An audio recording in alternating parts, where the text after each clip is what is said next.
ಎಲ್ಲರಿಗೂ ನಮಸ್ಕಾರ. ನನ್ನ ಹೆಸರು ವೈಷ್ಣವಿ ಹೆಗಡೆ. ಇವಳು ನನ್ನ ಸ್ನೇಹಿತೆ ಸಿರಿ ಹೆಗಡೆ. ನಾವು ಚಂದನ ಆಂಗ್ಲ ಮಾಧ್ಯಮ ಶಾಲೆಯಿಂದ ಬಂದಿದ್ದೇವೆ. ಇವತ್ತು ನಾವು ಜಗತ್ತಿನಲ್ಲಿ ಯಾವುದು ಶಾಶ್ವತವಲ್ಲ ಈ ವಿಷಯದ ಪರವಾಗಿ ಮಾತನಾಡುತ್ತಿದ್ದೇವೆ. ಎಲ್ಲರಿಗೂ ನಮನಗಳು. ನಾವೀಗ ಕೊಟ್ಟ ವಿಷಯದ ಪರವಾಗಿ, ಅಂದರೆ ಜಗತ್ತಿನಲ್ಲಿ ಯಾವುದೂ ಶಾಶ್ವತವಲ್ಲ ಎಂಬುವ ವಿಷಯದ ಪರವಾಗಿ ಮಾತನಾಡುತ್ತಿದ್ದೇನೆ. ನನ್ನ ಹೆಸರು ಮೇದಿನಿ. ನನ್ನ ಹೆಸರು ಶ್ರೇಯಾ. ನಾವಿಬ್ಬರು ಚಂದನ ಆಂಗ್ಲ ಮಾಧ್ಯಮ ಶಾಲೆಯಿಂದ ಬಂದಿದ್ದೇವೆ. ಹುಟ್ಟು ಸಾವು ಜಗದ ನಿಯಮ. ಆದರೆ ಈ ಹುಟ್ಟು ಸಾವಿನ ನಡುವೆ ಒಬ್ಬ ವ್ಯಕ್ತಿ ಗಳಿಸುವ ಕೀರ್ತಿ, ಆತ ಸಾಧಿಸುವ ಸಾಧನೆ, ಇವೆಲ್ಲವೂ ಶಾಶ್ವತವೇ. ನಾವು ಈಗ ಹರಪ್ಪ ಮೊಹೆಂಜೊದಾರೋ ನಾಗರಿಕತೆಗಳನ್ನು ಉದಾಹರಣೆಯಾಗಿ ತೆಗೆದುಕೊಂಡರೆ, ಹರಪ್ಪ ಮೊಹೆಂಜೊದಾರೋ ಅವರು ಈಗ ಉಳಿದಿಲ್ಲ. ಆದರೆ ಅವರು ಹಾಕಿಕೊಂಡ ಅಡಿಪಾಯ ನಮಗೆ ಶಾಶ್ವತವಾಗಿ ಯಾವಾಗಲೂ ಇದ್ದೇ ಇರುತ್ತದೆ. ನಾವು ಇಂದು ಎಷ್ಟೇ ಮುಂದುವರೆದ ವಿಜ್ಞಾನದಲ್ಲಿದ್ದರೂ ಸಹ ಆ ವಿಜ್ಞಾನಕ್ಕಾಗಿ ನಮಗೆ ಆ ವಿಜ್ಞಾನವನ್ನು ಕಾರ್ಯಗತಗೊಳಿಸಲು ನಮಗೆ ಅಡಿಪಾಯಗಳು ಅತ್ಯಂತ ಅವಶ್ಯಕತೆ ಆಗಿರುತ್ತದೆ. ಜಗತ್ತಿನಲ್ಲಿ ಯಾವುದೂ ಶಾಶ್ವತವಲ್ಲ, ಈ ಭೂಮಿಯೇ ಶಾಶ್ವತವಲ್ಲ ಎಂದು ನಾವು ನಂಬಿರುವಾಗ ಇಲ್ಲಿರುವ ನಿರ್ಜೀವಿಗಳು ಶಾಶ್ವತವಲ್ಲ ಎಂಬುದನ್ನು ನಾವು ಬಲವಾಗಿ ನಂಬಲೇಬೇಕು. ಬ್ರಹ್ಮಾಂಡದಲ್ಲಿ ನಾವು ಹುಟ್ಟು ಸಾವು ಎಂದು ಜೊತೆಯಾಗಿಯೇ ಬಳಸುತ್ತೇವೆ. ಅಂದರೆ ಹುಟ್ಟಿದ ಪ್ರತಿಯೊಂದು ವ್ಯಕ್ತಿಯು ಸಾವನ್ನು ಅನುಭವಿಸಲೇಬೇಕು. ಹುಟ್ಟು ಸಾವು ಎಂಬುದು ನಿರಂತರ ಕ್ರಿಯೆ. ಆದ್ದರಿಂದ ಜಗತ್ತಿನಲ್ಲಿ ಯಾವುದೂ ಶಾಶ್ವತವಲ್ಲ ಎಂಬುದನ್ನು ನಾನು ಪ್ರಸ್ತುತಪಡಿಸುತ್ತೇನೆ. ರಾವಣನ ಲಂಕೆ ಒಂದು ಕಾಲದಲ್ಲಿ ಸುವರ್ಣ ಲಂಕೆಯಾಗಿತ್ತು. ಆದರೆ ಅದರ ಅಸ್ತಿತ್ವ ಈಗ ನಾವು ಕಾಣಸಿಗುವುದಿಲ್ಲ. ಹೀಗೆ ಮಾನವನ ವ್ಯಕ್ತಿತ್ವವೂ ಕೂಡ ಹಾಗೆಯೇ.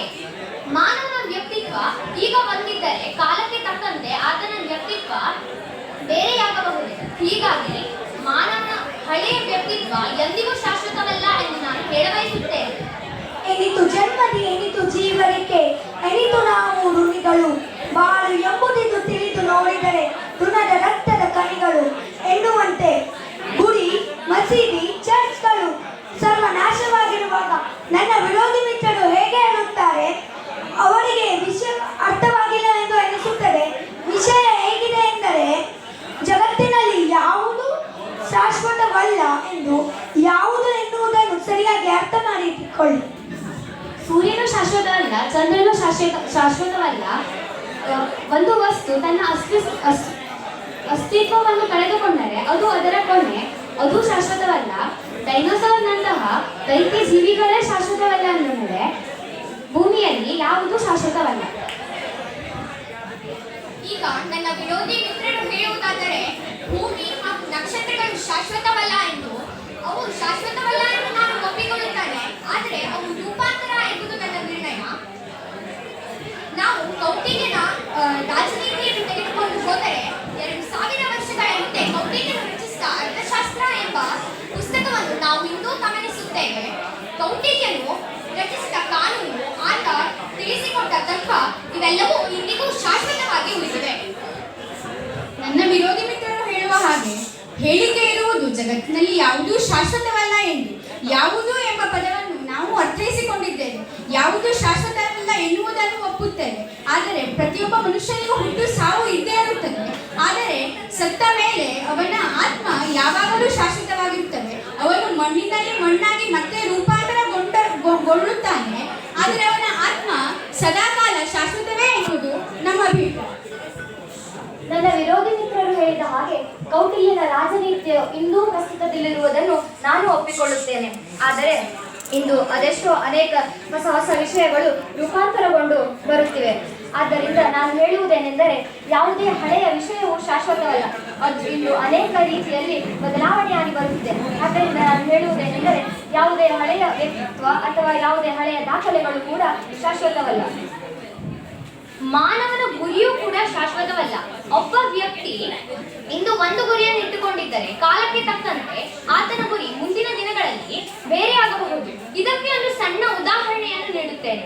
ಒಬ್ಬ ವ್ಯಕ್ತಿ ಇಂದು ತಾನು ವೈದ್ಯನಾಗಬೇಕೆಂದು ಬಯಸಿದ್ದರೆ ಕಾಲಕ್ಕೆ ತಕ್ಕಂತೆ ಮುಂದೆ ಆತನಿಗೆ ಬೇರೆ ಕ್ಷೇತ್ರದ ಮೇಲೆ ಆಸಕ್ತಿ ಬಂದು ಅದರಲ್ಲಿ ಮುಂದುವರಿಯಬಹುದು.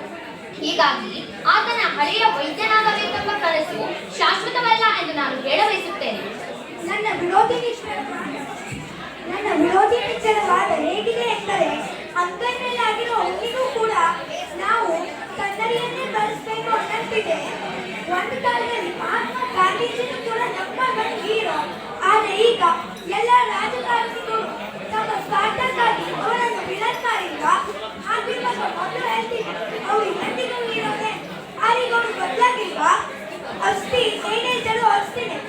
ನಿಮ್ಮ ವಾದ ಹೇಗಿದೆ ಎಂದರೆ ನಾವು ಸತ್ತ ಮೇಲೆ ಅದು ಬೂದಿಯಾಗುತ್ತದೆ ಎಂದು. ಅಲ್ಲ ಸ್ವಾಮಿ, ಒಂದು ವಸ್ತು ನಾಶವಾದ ಮೇಲೆ ಅದರ ಸ್ಥಿತಿ ಬದಲಾಗುವುದೇ ಬೇರೆ, ಅದರ ಸ್ಥಿತಿ ಹಾಗೆ ಇರುವುದೇ ಬೇರೆ ಎನ್ನುವುದನ್ನು ಅರ್ಥ ಮಾಡಿಕೊಳ್ಳಿ. ಸಿಗರೇಟ್ ಅನ್ನು ಸೇರಿದ ಮೇಲೆ ನಾವು ಸಿಗರೇಟ್ ಅನ್ನು ಸುಟ್ಟು ಮುಗಿಸ್ತೀವ, ಗಾಳಿ ಹೊರಬಿಡ್ತೀವಿ. ಆ ಗಾಳಿ ತಗೊಂಡು ಸಿಗರೇಟ್ ಮಾಡೋಕ್ಕಾಗೋದಿಲ್ಲ ಎನ್ನುವುದು ನನ್ನ ವಾದ.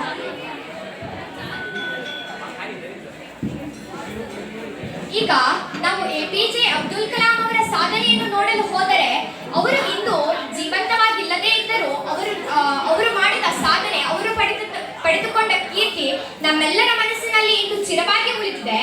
ಹಾಗೆ 100 ವರ್ಷಗಳ ಹಿಂದೆ ಗಾಂಧೀಜಿಯವರ ತತ್ವ ಹಾಗೂ ಭಗತ್ ಸಿಂಗ್ ಅವರ ಸಾಧನೆ ಇವೆಲ್ಲವೂ ನಮ್ಮ ಮನಸ್ಸಿನಲ್ಲಿವೆ. ಇದನ್ನು ಬಿಡಿ, ಬುದ್ಧ ಹಾಗೂ ಬಸವಣ್ಣನವರನ್ನು ನೋಡಲು ಹೋದರೆ ಅವರು ಮಾಡಿದ ಸಾಧನೆಯನ್ನು ನಾವಿಂದು ಕೆಲವು ಭಾಷಣಗಳಲ್ಲಿ ಹೇಳುತ್ತೇವೆ. ಹಾಗೆಯೇ ಯಾವಾಗಲೂ ಅವರ ಸಾಧನೆ ಹಾಗೂ ಕೀರ್ತಿ ಚಿರವಾಗಿರುತ್ತವೆ. ಮರಣಂ ಸದೃಶಂ ಧ್ರುವಂ ಎಂಬುದನ್ನು ನಾನು ಒಪ್ಪುತ್ತೇನೆ. ಪ್ರತಿಯೊಬ್ಬ ವ್ಯಕ್ತಿಯು ಹುಟ್ಟಿದ ಮೇಲೆ ಸಾಯಲೇಬೇಕು. ಆದರೆ ಅವನು ಹುಟ್ಟಿನಿಂದ ಸಾಯುವವರೆಗೆ ಮಾಡಿರುವಂತಹ ಸಾಧನೆಗಳು ನಮಗೆ ಎಂದಿಗೂ ನೆನಪಿನಲ್ಲಿ ಉಳಿಯುತ್ತವೆ. ಸಾಧನಾತ್ಮಕವಾಗಿ, ಭಾವನಾತ್ಮಕವಾಗಿ ನಾವು ಅವರನ್ನು ಎಂದಿಗೂ ನೆನಪಿನಲ್ಲಿಟ್ಟುಕೊಳ್ಳುತ್ತೇವೆ. ಹಾಗಾಗಿ ಇಂತಹವುಗಳೆಲ್ಲವೂ ಖಂಡಿತವಾಗಿಯೂ ನನ್ನ ವಿರೋಧಿ ಮಿತ್ರರ ವಾದವನ್ನು ನಾನು ಖಂಡಿಸುತ್ತಿದ್ದೇನೆ. ಜಗತ್ತಿನಲ್ಲಿ ಯಾವ ವ್ಯಕ್ತಿ ಮಾಡಿದ ಸಾಧನೆ, ಹೆಸರು, ಕೀರ್ತಿ ಇವು ಯಾವುದೂ ಶಾಶ್ವತವಲ್ಲ. ಉದಾಹರಣೆಗೆ, ಕ್ರಿಕೆಟ್ನಲ್ಲಿ ಯಾವುದೇ ಒಬ್ಬ ವ್ಯಕ್ತಿಯು ಅತ್ಯಂತ ಕಡಿಮೆ ಅವಧಿಯಲ್ಲಿ ಅತ್ಯಧಿಕ ರನ್ ಗಳಿಸಿ ದೊಡ್ಡ ಸಾಧನೆಯನ್ನು ಮಾಡಿರುತ್ತಾರೆ. ಆದರೆ ನಾಳೆ ಅದರ 2ರಷ್ಟು ಸಾಮರ್ಥ್ಯವನ್ನು ಹೊಂದಿರುವ ಮತ್ತೊಬ್ಬ ವ್ಯಕ್ತಿ ಬಂದು ಆ ಎಲ್ಲ ದಾಖಲೆಗಳನ್ನು ತನ್ನ ಹೆಸರಿಗೆ ಮಾಡಿಕೊಳ್ಳಬಹುದು. ಆದ್ದರಿಂದ ನಾನು ಹೇಳುವುದೇನೆಂದರೆ, ಯಾವುದೇ ಹಳೆಯ ಸಾಧನೆ, ಹೆಸರು, ಕೀರ್ತಿ ಕೂಡ ಶಾಶ್ವತವಲ್ಲ. ಅದು ಯಾವಾಗಲೂ ಬದಲಾಗುತ್ತಿರುತ್ತದೆ. ಈಗ ವಿಜ್ಞಾನಿಗಳು ಎಷ್ಟು ತಂತ್ರಜ್ಞಾನವನ್ನು ಮುಂದುವರೆದಿದೆ, ಆದರೆ ವಿಜ್ಞಾನಿಗಳು ಇನ್ನುವರೆಗೂ ಸಾವನ್ನು ನಿಯಂತ್ರಿಸುವುದು ಹೇಗೆ, ತಪ್ಪಿಸುವುದು ಹೇಗೆ ಎಂದು ಕಂಡುಹಿಡಿಯಲಿಲ್ಲ.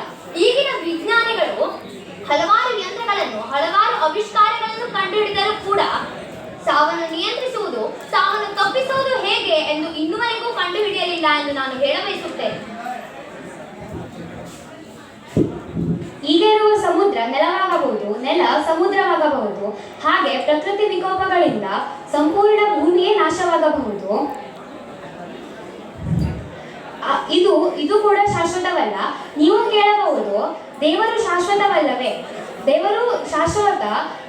ನಾವು ನಮ್ಮ ನಂಬಿಕೆಗಳು ಸತ್ತಾಗ ದೇವರು ಶಾಶ್ವತವಲ್ಲ ಎಂದು ನಾನು ಹೇಳ್ತೇನೆ. ನನ್ನ ವಿರೋಧಿ ಮಿತ್ರರು ಹೇಳುತ್ತಾರೆ, ಜಾತಸ್ಯ ಮರಣಂ ಧ್ರುವಂ ಎಂದು. ಅದರ ಅರ್ಥ ಹುಟ್ಟಿದ ಎಲ್ಲ ವಸ್ತುಗೂ ಸಾವಿದೆ ಎಂದೇ ಹೊರತು ಅದು ಸಾವಿಲ್ಲವೆಂದಲ್ಲ. ಹಾಗಾಗಿ ನೀವೇ ನಮ್ಮ ವಾದವನ್ನು ಒಪ್ಪಿಕೊಂಡಂತಾಯಿತು. ನೋಡಿ, ನಾವು ಹುಟ್ಟಿದವನಿಗೆ ಸಾವಿದೆ ಎಂದು ಒಪ್ಪಿದ್ದೇವೆ. ನಾವು ಒಪ್ಪಿಲ್ಲ ಎಂದು ಹೇಳಿಲ್ಲ. ನೀವು ನಮ್ಮ ಹೇಳಿಕೆಯನ್ನು ತಪ್ಪಾಗಿ ಅರ್ಥ ಮಾಡಿಕೊಂಡಿದ್ದೀರಿ. ನಮ್ಮ ವಿರೋಧಿ ಮಿತ್ರರು ಹೇಳುವ ಹಾಗೆ ಪ್ರತಿಯೊಬ್ಬರು ದಾಖಲೆ ಮಾಡಿದಾಗೆ ಹೊಸ ದಾಖಲೆ ನೆನಪಿರುತ್ತದೆ ಎಂದು ಹೇಳುತ್ತಾರೆ. ಆದರೆ ಹಳೆಯವರು ದಾಖಲೆ ಮಾಡಿದ್ದು ನಮ್ಮ ತಲೆಯಲ್ಲಿ ಎಂದಿಗೂ ಉಳಿದಿರುತ್ತದೆ. ಹಳೆಯವರು ಮಾಡಿದ ದಾಖಲೆ ಯಾವಾಗಲೂ ನಮ್ಮ ಮಸ್ತಕದಿಂದ ಮಾಯವಾಗುವುದಿಲ್ಲ. ಈಗ ನನ್ನ ವಿರೋಧಿ ಮಿತ್ರರು ಕೇವಲ ಭೌತಿಕ ವಿಷಯಗಳ ಬಗ್ಗೆ ತೆಗೆದುಕೊಂಡಿರುವುದನ್ನು, ಭೌತಿಕ ವಿಷಯಗಳು ಶಾಶ್ವತ ಎಂದು ಹೇಳುತ್ತಿರುವುದನ್ನು ನಾನು ಖಂಡಿಸುತ್ತೇನೆ. ಯಾವ ವ್ಯಕ್ತಿಯು ಸಾಧನಾತ್ಮಕವಾಗಿ, ಭಾವನಾತ್ಮಕವಾಗಿ ಸಾಧಿಸಿರುವ ಸಾಧನೆಗಳನ್ನು ನಮ್ಮ ವಿರೋಧಿ ಮಿತ್ರರು ಶಾಶ್ವತ ಎಂದು ಒಪ್ಪಿಕೊಳ್ಳುತ್ತಲೇ ಇಲ್ಲ. ಇದು ನನ್ನ ವಾದ. ನಾವೆಲ್ಲರೂ ಇಂದು ಕಣ್ಣಿಗೆ ಕಾಣುವ ವಸ್ತುಗಳ ಬಗ್ಗೆ ಮಾತನಾಡುತ್ತಿದ್ದೇವೆ. ಆದರೆ ಕಣ್ಣಿಗೆ ಕಾಣದಿರುವ ವಸ್ತುಗಳಾದ ಸಂಬಂಧ ಹಾಗೂ ಭಾವನೆಗಳು ಕೂಡ ಶಾಶ್ವತವಲ್ಲ. ಉದಾಹರಣೆಗೆ ಎರಡು ವ್ಯಕ್ತಿಗಳ ಮಧ್ಯೆ ಯಾವುದೋ ಒಂದು ಗಟ್ಟಿಯಾದ ಸಂಬಂಧವಿರುತ್ತದೆ. ಆದರೆ ಕಾಲಕ್ಕೆ ತಕ್ಕಂತೆ ಪರಿಸ್ಥಿತಿಗೆ ಅನುಗುಣವಾಗಿ ಯಾವುದೋ ಒಂದು ಸಣ್ಣ ಭಿನ್ನಾಭಿಪ್ರಾಯ ಬಂದು ಆ ಸಂಬಂಧ ಒಡೆದು ಹೋಗಬಹುದು. ಆದ್ದರಿಂದ ಆ ಹಳೆಯ ಸಂಬಂಧ ಎಂದೆಂದಿಗೂ ಶಾಶ್ವತವಲ್ಲ ಎಂದು ನಾನು ಹೇಳಬಯಸುತ್ತಿದ್ದೇನೆ. ಜಗತ್ತಿನಲ್ಲಿ ಇರುವ ಎಲ್ಲಾ ವಸ್ತುವಿಗೂ ಒಂದು ಹುಟ್ಟು ಇದ್ದರೆ ಒಂದು ದಿನ ಸಾವು ಖಚಿತವಾಗಿಯೂ ಇದ್ದೇ ಇರುತ್ತದೆ. ನನ್ನ ಸ್ನೇಹಿತ ಹೇಳಿದಂತೆ ಕಣ್ಣಿಗೆ ಕಾಣುವ ಹಾಗೂ ಕಣ್ಣಿಗೆ ಕಾಣದಂತಹ ಭಾವನೆ ಹಾಗೂ ಗೆಳೆತನಕ್ಕೂ ಒಂದು ದಿನ ಸಾವು ಖಚಿತವಾಗಿಯೂ ಇದ್ದೇ ಇದೆ. ಹೀಗಾಗಿ ನಮ್ಮ ವಾದವಾದ ಜಗತ್ತಿನಲ್ಲಿ ಯಾವುದೂ ಶಾಶ್ವತವಲ್ಲ ಎಂಬುದನ್ನು ನಾನು ಖಡಾಖಂಡಿತವಾಗಿ ಮಂಡಿಸುತ್ತಿದ್ದೇನೆ. ನನ್ನ ವಿರೋಧಿ ಮಿತ್ರರು ಹೇಳಿದರು, ಸಾಧನೆಯನ್ನು ನೆನಪಿಡಬೇಕೆಂದು. ಸಾಧನೆಯನ್ನು ನೆನಪಿಡಲು ನಾವು ಬೇಕಲ್ಲವೇ? ನಾವಿಲ್ಲದಿದ್ದರೆ ಸಾಧನೆಯನ್ನು ಯಾರು ನೆನಪಿಡುತ್ತಾರೆ? ಹೆಣ್ಣು ಹೊನ್ನು ಮಣ್ಣು ಗಾಳಿ ನೀರು ಜಲ ಎಲ್ಲವೂ ಮುಂದೊಂದು ದಿನ ನಾಶವಾದರೆ, ನಾವು ಇಲ್ಲವಾಗುತ್ತದೆ. ಅದನ್ನು ನೆನಪಿಡಲು ಯಾರಾದರೂ ಬೇಡವೇ? ಅದನ್ನು ಯಾವುದಾದರೂ ವಸ್ತು ನೆನಪಿಡಲು ಸಾಧ್ಯವೇ? ಮನುಷ್ಯರಾದ ನಾವೇ ನೆನಪಿಡಬೇಕು ಎಂದು ನನ್ನ ವಾದ. ನೋಡಿ, ನಾವು ಕಟ್ಟಿಗೆಯನ್ನು ಸುಟ್ಟರೆ ಬೂದಿ ಸಿಗುತ್ತದೆ, ಆದರೆ ಬೂದಿಯನ್ನು ಸುಟ್ಟರೆ ಕಟ್ಟಿಗೆ ಸಿಗುವುದಿಲ್ಲ.